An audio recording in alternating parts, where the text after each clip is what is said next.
Hello, good morning. Day 1 nga pala as a tambay here in Canada. So, eto nga pala ang view ko dito sa kwarto ko. Yon, sobrang puti. Panigurado wala na naman ligo. So, before ko i-start pa lang day ko, I made sure na inaayos ko muna ang kama ko. So, yan, galing-galingan, pakitang gilas, lagay ng unan, tapos yun. Tapos yun na nga, kumain ako ng breakfast, panis na itlog at saka expired na dilata. Tapos chinek ko nga yung labas kasi nga nag-snow kagabi. So, looks like pwede naman i-drive. Kaya yun, tumawag si Edward, sabi niya, in 5 minutes susundin niya daw ako. Pupuntahan kami, pasok ng bangko, ewan ko kung anong gagawin doon. So yun, wala na akong ligo, nagpapangon na lang ako. Yan nga pala yung gamit ko. Imitation lang yan. Tapos yan na nga. Sinundod niya na nga ako. Sabi niya, sumakay ka lang. Akong bahala sa'yo. Ewan ko ba kung bakit ako nagpapaniwala sa taong to. So yun, habang nagde-drive, nadaanan nga namin to.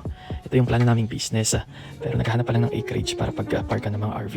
Soon, sana Lord. Tapos yun, nakarating na kami dito sa Liduk Outlet. So hindi ko alam kung anong bibilin ko dito. Naisama lang ako. Sabi niya, bago daw siya pumasok, hihipak muna siya ng sigarilyo. Sabi ko, una na ako. So habang naglalakad ako, lakad. Yan, may afam nga dito. Baka gusto nyo. Tapos habang naglalakad, bigla daw siya nakaramdam ng pagtatae. Sabi niya, tatay daw siya. So sabi niya, samahan mo ako, kailangan ko ng suporta dito. So sinamahan ko. Tapos yun, di man lang naghugas. Tapos gusto niya daw gamitin yun kasi never pa daw siya nakagamit noon. So sabi ko, sige. Tapos ito nga pala ang urinal dito. So pagkatapos nun, bigla siya nakaramdam ng uhaw. Sabi niya, bili tayong milk tea.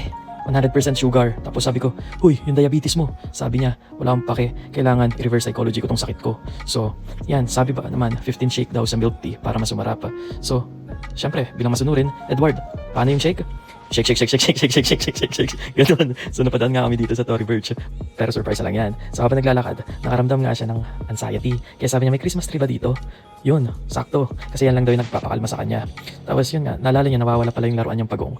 Hindi daw siya makatulog kapag hindi niya daw yakap yan. Kaya sabi niya, tara, itakbo na lang natin to. Sabi ko, hindi, bayaran mo yan. Tapos sabi niya, tara, labas na tayo. Punta tayo sa kabilang outlet. So habang nagdadrive kami, may nakita kaming final destination. Kaya sabi ko, itabi mo.